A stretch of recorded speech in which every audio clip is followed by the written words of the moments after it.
Vamos para mais um cafezinho da tarde, cafezinho da maldade. Vamos falar do erro mais comum do dev. Qual é o erro mais comum do dev? Como ele se relaciona com RM e JPA e Hibernate e JDBC, essas coisas. Vamos lá? Lembra que no meu cafezinho da manhã, quem viu meu cafezinho da manhã, quem não viu, volta lá e vê meu cafezinho da manhã, vê todos os meus cafezinhos aí, porque eu acabo fazendo uma sequência, os meus cafezinhos são sequência. E tem muita gente que chega aí, eu tô no cafezinho 200 e cacetada, e chega falando, ah, mas você falou não sei o que, não sei o que, não sei o que, tipo, brother, volta aí vendo, não vai ficar comentando aqui sem ter contexto, né?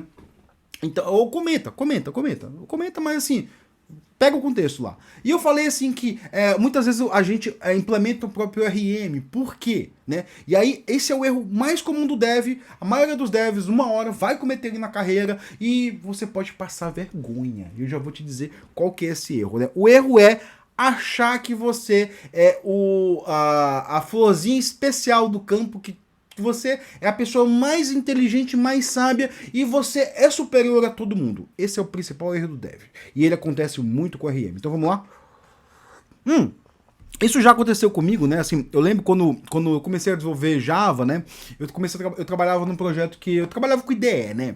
Eu tava ali trabalhando com IDE e eu desenvolvia assim, na época era a empresa que mais vendia celulares no mundo. A gente trabalhava diretamente com o time lá de Sunnyvale deles e a gente ficava ali trabalhando com desenvolvimento de IDE. Ou seja, não tinha nada de banco de dados, né? Um pouquinho de mobile, mas não é o mobile que você conhece, porque era muito tempo atrás, assim, eu tô falando de muito tempo atrás. E assim, não eram essas plataformas aí, iOS não tinha sido lançado, Android não tinha sido lançado, eram outras plataformas. Então, a gente trabalhava nesse contexto. Eu via. E aí, assim, o belo dia muda os contextos, tem a crise de 2008, que é uma bomba atômica, e nesse a crise econômica de 2008, é uma bomba atômica, todo esse ecossistema que existiu ali até o momento, né, assim, um pouquinho da crise de 2008 é lançado o iPhone, e aí a maior empresa que vendia um celular que era muito mais bonito que o iPhone, perdeu o mercado, porque também tinha muito mais funcionalidade que o iPhone, né? Só que aí perdeu o mercado e aí mudou todo o contexto e aí a empresa que era a maior vendedora de celulares caiu alguns níveis. E aí assim, a empresa que eu trabalhava, que era uma terceira, falou assim, ó, a gente vai realocar os times, assim, a gente vai deixar de trabalhar com essa grande fornecedora de software, esse grande cliente. Eu fui trabalhar ali com outros clientes. Aí eu fui trabalhar no mobile, fui trabalhar no web. E aí eu chego no web ali já com alguma experiência, já com 3 anos de mercado ali, se não me engano, né? 3 anos de mercado, e eu vou trabalhar com... o primeiro projeto que eu peguei, né? Era um projeto bem antigo, que tinha implementado o próprio RM, mas não, assim, não era porque eles queriam, não. Era porque necessitou, porque o projeto era antes do Hibernate ser criado. Então, eles pegaram ali, usaram o JDBC para implementar o Hibernate, então eu peguei esse legadão aí e tive que dar suporte, né? E aí chegou num ponto que eu tive que trabalhar com o Hibernate. Aí qual que é a primeira questão? Assim, cara, é difícil demais para configurar. E aí você tinha que ter uns XMLs. Hoje em dia é bem mais fácil, tá, galera? Você tinha que ter uns XMLs, não sei o que, não sei o que. Aí eu pensava comigo assim, cara, é muito mais fácil eu pegar um projeto do zero, criar ali só com a conexão do banco, conectar ali no banco e eu implementar meu próprio RM do que eu usar aquele RM que tá ali, né? Poxa, é muito mais fácil, né? Pensa assim, é mais fácil, mas qual que é a dificuldade?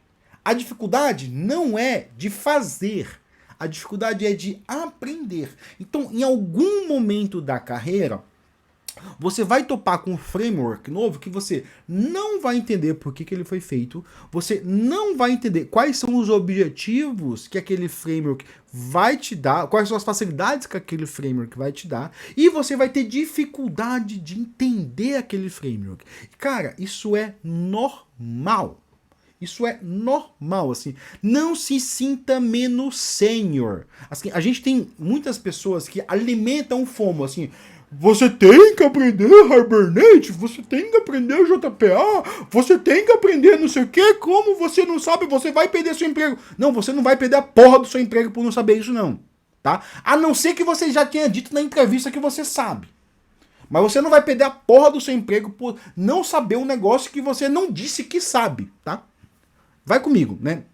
E outra dica assim, se você quer criar um roadmap bom para aprendizado, dá uma olhada nas vagas que você quer, pega as letrinhas e tenta aprender aqueles frameworks, tá? Mas aprende de verdade. Não vai ficar só olhando o cursinho de como fazer tal coisa, não. Vai lá e lê a documentação, aprende a porra do negócio, né? Pra quê? Pra você saber para aquele que serve, como ele te facilita a tua vida. Por quê?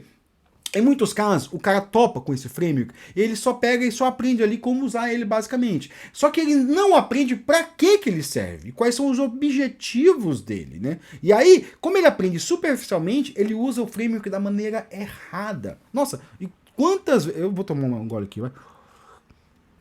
Quantas vezes eu vi, eu pego o código ali e eu digo assim, porra, o cara queria um JP, um Hibernate aqui, mas o cara saiu usando como se tivesse um JDBC. Quantas vezes? Quantas vezes? Ou assim, o cara não sabe nem o que é a porra do JDBC. Ou não sabe nem qual que é as interfaces do JDBC e fica botando coisa que é a moda caralho aqui na query e fica mandando essa query cheia de possibilidades de SQL inject, cheia de possibilidades de... Cara, teve uma vez que eu peguei um software que era muito assim, era só os caras mais sênior, eu era júnior, né? E aí a primeira coisa que eu vi assim foi, nossa, o cara que facilitar muito desenvolvimento, né? Aí que ele fez, né? Ele pegava ali tudo que vinha da tela, ele ia passando camada, jogava na query, jogava no banco. Aí eu falei assim, nossa, que interessante. Aí eu pensei assim, né? Aí eu peguei lá, tinha uma coluna chamada ordenação, né? Order by. Aí eu botei lá, order by, aí eu botei um SQL injection, rodei. Olha, tem um SQL injection aqui, né? Então assim, qual que é o principal erro do dev? É ver um framework que ele não conhece e ele tenta usar aquele framework baseado naquilo que ele conhece. Então, assim, se você quer conhecer um framework mesmo, aí assim, procura algum curso que vai te ensinar as bases daquele framework. Dizer assim, por que ele foi feito, qual que é a vantagem que ele te traz, qual que é o nível de complexidade que ele abstrai. Tipo, beleza, por exemplo, o JT... eu vou falar de um aqui, Spring Bean Validation. Você sabe o que é Spring Bean Validation?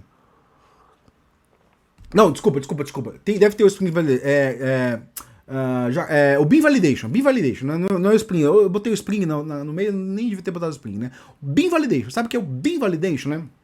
O que é o Bean? Bean é um nome para objeto, né? Eu tenho vários Beans, né? O Bean Validation é um framework do Java, né?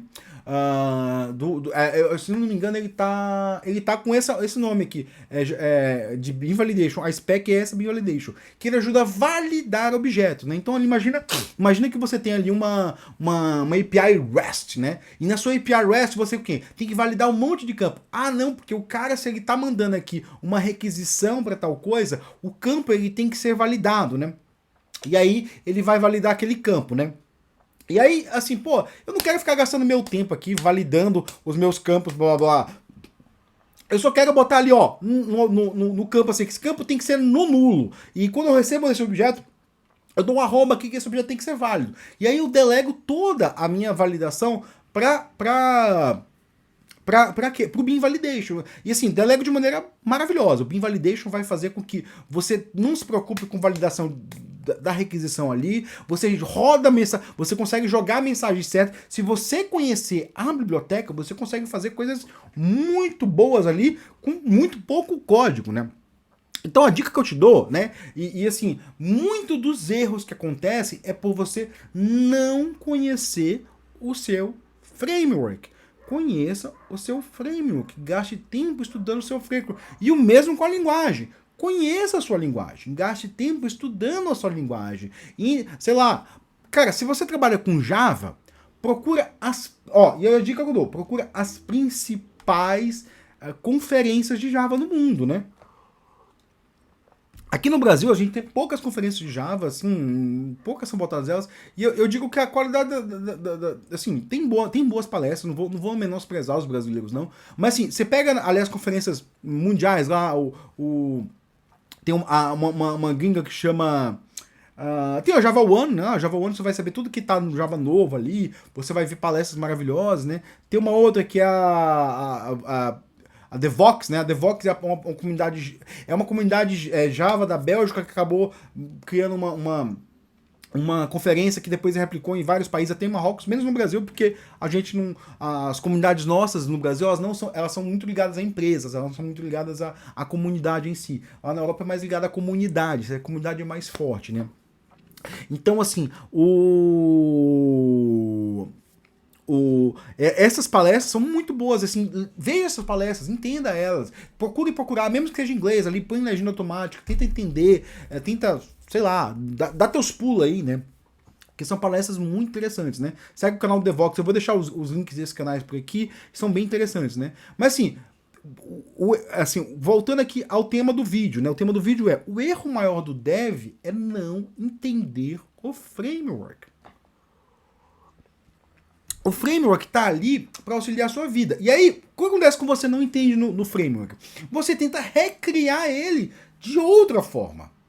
Por quê? Porque você acha assim, os caras são burros. Não menospreze o outro. Chamar o outro... Eu evito muito chamar as pessoas de burro. Às vezes eu chamo, né? Às vezes assim... Tanto que eu tenho criado um termo, né? Eu falo do estúpido. O estúpido, pra mim, é diferente do burro. O estúpido é aquele que menosprezou o conhecimento. É aquele que eu falo assim, pô, cara, mas você devia ter visto tal coisa. Não preciso de tal coisa não, não preciso de tal coisa não. Eu sei fazer aqui porque eu sei resolver as coisas. E aí ele menospreza o conhecimento. Esse cara é um estúpido. Ele não é um burro. Por quê? Porque ele tem um objetivo ali ao menosprezar aquele conhecimento, né? Ele tem um objetivo, ou é mesmo cabeça dura mesmo, o cara é cabeça dura. Mas eu nunca menosprezo o outro chamando de burro, né? E quando a gente menospreza o outro chamando de burro, a gente tá perdendo coisa. Tá perdendo, porque muitas vezes a gente não tá entendendo a discussão, porque a gente não tá ambientado na discussão, né? E aí quando a gente não tá ambientado na discussão, a gente não tá entendendo, a gente não sabe para que esse framework serve, eu não tô entendendo essa documentação, é porque tá faltando alguma coisa. E como é que a gente muda esse ponto? É pedir ajuda. É pedir ajuda, falar assim, cara, chega assim, pô, Vitor, manda uma mensagem pra mim. Você fala assim, pô, Vitor, assim, cara, eu comecei a usar o Hibernate aí, mas eu não tô entendendo pra que ele serve. Eu assim, pô, qual que é a diferença? Por isso que eu fiz o meu vídeo anterior. Qual que é a diferença entre o JDBC e o JHibernate? Porque eles parecem parecidos, é o mesmo objetivo. Não é o mesmo objetivo. Não é o mesmo objetivo. Essa é a questão. E aí, quando a pessoa entra nessa discussão sem entender as diferenças dela, ele vai achar o quê? Eu não preciso disso, eu posso reimplementar. E aí eu reimplemento, e aí todo mundo vai olhar assim, ficou uma merda. Por que não usou Hibernate? Por quê? Porque, cara, Hibernate tem aí 25 anos. Você acha que você aí, alecrim dourado do campo que nasceu sem ser semeado, você vai em 2 meses reimplementar um framework que está 25 anos sendo testado e validado por uma base larga de usuários? Não vai, amigo. Não vai, não tenta. Tenta, assim, pode ser que ali você encontre, não, tô usando aqui os frameworks, blá blá, entendi aqui. E vi que não tem aí eu vejo um gap aí, tipo, pô, posso criar um framework que faz tal coisa. Cara, boa. Se você encontrou isso, o que você faz? Você tenta validar, procura na comunidade, tem tal framework que faz isso, por que não tem? A grande pergunta é assim, por que não tem tal framework? Porque, pô, Java tem 30 anos, por que ninguém criou um framework que faz tal coisa? Tenta perguntar, talvez exista um bom motivo, ou talvez não exista. E aí, se não exista, cara, você encontrou o ponto ali que você cria seu framework. Mas não tente criar coisas do zero, se elas já existem, né? Ou, tipo, ou que você fala assim, não consigo fazer tal coisa com isso aqui. Cara, tenta perguntar pra pessoa experiente, né? Eu lembro que eu trabalhei numa empresa, que eu era, e aí meu cafezinho já acabou, então eu vou me decorrer pro final, né? Que eu era o arquiteto, assim, não era o arquiteto principal, quase o principal, né? Eu ficava ali com o CTO, lidando com problemas, que a gente tinha um consultor especialista em banco de dados. E aí, assim, quando dava qualquer problema, o meu chefe falou assim, liga pra tal pessoa. E aí eu ligava pra ele, ficava batendo papo com ele. Então, cara, eu tenho que fazer isso aqui, e aí eu tô na dúvida se eu uso Mongo, se eu uso Cassandra, ou se eu... a gente tava ponderando, teve uma vez, foi um projeto bem interessante, assim, que a gente pensou, vamos fazer uma persistência poliglota, não sei o que, blá blá. A gente começou, fiz a persistência poliglota, aí a gente viu que, cara, persistência poliglota é difícil pra caramba, e se você não tem alguma coisa pra lidar com essa persistência poliglota, é complicado. Então a gente resolveu não lidar com essa persistência poliglota e fez tudo num banco só. Mas a gente tinha um consultor ali que a gente perguntava, tipo, ó, como é que funciona esse negócio aqui? Me dá as dicas. A gente começou, esse consultor até criou um framework, né, que era bem parecido com o JDBC, né, e a gente começou a usar, a gente foi um dos primeiros a usar ali, usou, validou, era bem interessante. A gente usava os frameworks mais novos ali do Java EE, na época ainda era Java EE, tava começando, na verdade minto, não era Java EE, era Microprofile. Microprofile é um outro conjunto de spec ali, que eu já tenho um vídeo falando disso, volta ali meus cafezinhos e fala, mas assim... Resumindo, concluindo aqui, porque eu tô me divergindo aqui, já tô partindo para outros papos aqui, porque cafezinho é assim mesmo. E foda-se se você fica incomodado que eu fico divergindo, mas porque isso aqui é uma conversa. Qual que é o maior erro do dev? O maior erro do dev é tentar usar algo que ele não entendeu e ter a soberba de achar, usou o termo até bonito, soberba, de achar que quem criou aquilo ali é burro porque tem maneiras mais fáceis, né? Cara, vai aprender. Tira as sandálias da humildade, põe as sandálias da humildade e vai aprender aquele framework. Não procura curso que vai te ensinar a fazer as coisas. Procura curso que vai te ensinar a dizer para que aquele framework serve. Entendeu? Porque isso é um curso, assim, se o curso não te fala para que o framework serve, quais são as vantagens que ele te dá, quais são as responsabilidades do framework, não é um curso bom. Eu já vi um monte de curso aí de JPA, de Hibernate, que é uma merda. Só ensina a modelar, tudo, não entendi aí, tipo, né? Então, assim, era isso meu cafezinho. Eu espero ter te ajudado em alguma coisa. Se você ficou com... Se você já fala assim, puta, eu já fiz muito desse erro, fica de boa, velho. Fica de boa. Eu já fiz também, né? Tem muita retórica linguística aqui nesses vídeos que eu uso para deixar ele mais interessante assim... Às vezes eu fico irritado com as pessoas da internet, porque os caras, eles se acham assim, no auge da sua carreira, aos 3 anos de experiência, eles se acham muito experientes, né? Mas assim, tipo, quem tem mais de 20 anos de Java já viu tudo aí nessa vida, né? E tem muita coisa para ver ainda, né? Porque carreira de desenvolvimento sempre tem coisas novas, sempre tá aprendendo coisas novas, a gente acaba criando ali uma certa experiência, saber assim, isso vai dar merda, essa hype aqui é bobeira, essa hype é bobeira, não vou cair nessa hype, blá blá. Mas assim, eu espero ter te ajudado em uma coisa, não cometa esse erro novamente, vai com humildade, vai aprendendo para que serve os frameworks, cria uns roadmapzinhos assim, ó, tipo, esse frame aqui, ele serve pra tal coisa, né? Eu já tem vídeo meu dizendo por que eu acho os roadmap umas merda, porque muitos roadmaps citam todos os frameworks, você não diz pra que eles servem, só diz assim, aprenda essa caralhada de nome aqui, e o dev fica assim, por que serve isso? Eu tenho que aprender pra JPA, mas eu não sei porque serve JPA, não sei o que, não sei o que. Então é isso, pessoal. Muito obrigado, boa tarde pra vocês.